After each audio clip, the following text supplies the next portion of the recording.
Anthony Mangnall.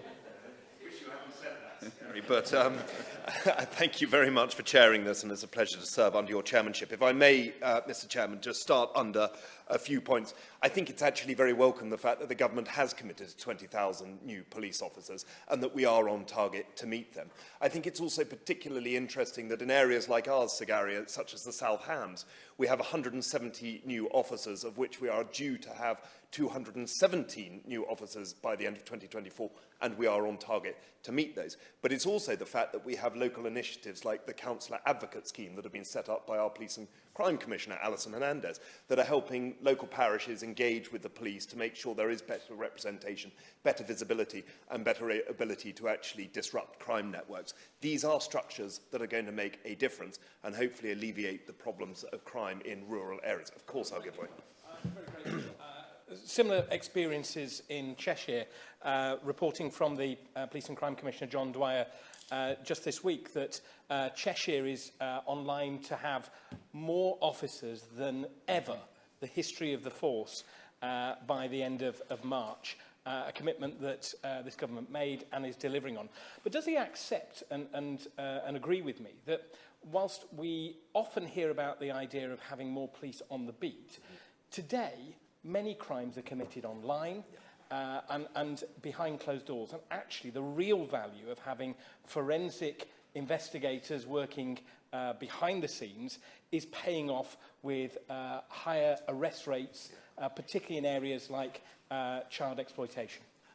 The Honourable Gentleman of Warrington South is absolutely correct. Of course, the nature of policing has changed, and therefore we have to be clear about how we tackle it. I don't expect to see as many officers on foot patrol, but I would expect to see more of them driving about. But of course, Sir Gary, you did say this was about sentencing, and I will get back to that topic. But the point that I do want to make is that, one, it is about crime prevention, but two, and the Honourable Gentleman touched on it in his speech, the member for Easington, about the point of a constituent of his who is repeatedly committing a crime and finding himself with unduly lenient sentencing. Now, of course, it's not for members of Parliament to stand in this place and decide what a sentencing should be. But I might just ask if the Minister could clarify what the Police, Crime and Sentencing and Courts Bill is actually going to do in terms of enhancing sentencing when it comes to this. Because that was the understanding when the bill was passed. We will have the opportunity to see how we might be able to be more stringent about those who repeatedly commit crimes. Now, Sir Gary, I don't want to take up a significant amount of time, but I do want to talk about one of the ways in which we deal with those repeat offenders, and that comes in the form of rehabilitation. Because there are 3 programmes that are relevant to where we are from in this part of the country. And the first is Landworks, which is a local-based organisation in South Devon that essentially looks to work with those who are either at risk of going to prison or of those who are at risk of coming out of prison and likely to re-offend. And they do it in 3 ways: of engagement through a market garden, through pottery, through woodwork. And it's a hand-holding exercise for those who are leaving prison to ensure that from leaving prison to re-entering into society, there is an opportunity for a society to come around them, to help them to re-enter, and to ensure that recidivism isn't just something that we now presume is going to happen, but is actually being pushed down throughout the place. And I have to say, I've visited it. I've asked the Minister for Louth and Horncastle to visit. The Minister answering today, of course, is welcome any time to South Devon. It's amazing how many ministers want to come down over the summer, so he can tackle that in with a quick holiday and a jaunt to see this extraordinary organisation that is actually working to reduce reoffending. Is actually helping the police and the prison service by ensuring that we don't have more and more prisoners going back in and who feel helpless. Because I believe passionately as a Conservative that we should have a tough stance on crime. But I also believe that the purpose of prisons is for rehabilitation and that people are deserving of a second chance. But we have to find that balance between the two.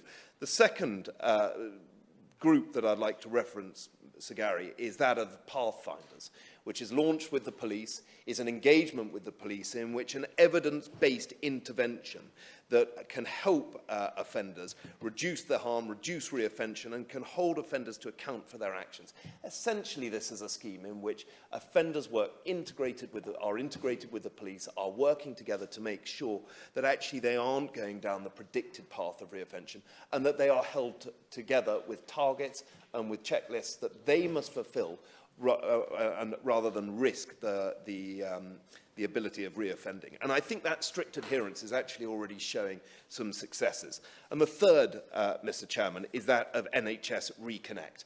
I met with someone recently who was working intimately with the NHS Reconnect system. And recently they made the point to me that once they had left prison, they never felt that they would be able to get a job in something as big and as brilliant as the NHS. This is a perfect opportunity to show where, as the member for Warrington South said, businesses play a role, so do public organisations and institutions. If we can help offenders find a way into those schemes, into those structures, you can divert them from the predicted course. And I think that's where we have to be absolutely focused. Using those three initiatives, whether it's Landworks, whether it's Pathfinders, whether it's NHS Reconnect, we have the opportunity to disrupt that chain, to disrupt that concept and that belief that reoffending is a natural course within our prison system. And I think the statistics and the stats are proving themselves accurate, because crime in our part of the world, and I'm sorry to keep referring to South Devon, but I'll be anecdotal about it because I'm pretty sure across the country there are similar examples, crime in our part of the country is going down. And in fact, the statistics are there to prove it. And with the police officers coming up, with more people coming up with innovative schemes like the Councillor Advocate Scheme, we have a way to disrupt, of course, yes. I'm a great believer in statistics, and I often quote them. But can I just point out, if the experience of my constituent is anything to go by, because of his terrible experience of the criminal justice system, he's told me, and others are in the same boat, they wouldn't report crime in the future because he's dissatisfied with the outcome. Listen, I absolutely accept the honourable gentleman's intervention, and I am not for a second saying that everything is rosy. But I am making the point that there are examples that when we do look at the statistics on crime, there are some positive things to be taken out of there. That is not to say there is not more work to be done, and complacency can never have any foothold within our legal system, our police system, or indeed our reoffending system of support. Can I just finish, because I've taken up far much more time than I expected, but can I just ask the Minister on the PCSC about those points about whether or not he can improve that side? Can I also ask him to just talk about the prison strategy white paper that's coming forward?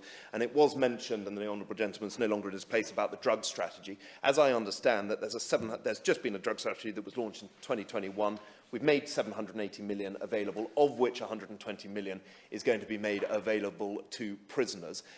Whether or not there's any interest in expanding that, and whether or not he could report back on how that scheme is working and operating, and whether or not it has an impact in reducing reoffending. But I'll leave it at that, Sir Gary. Thank you. Thank you.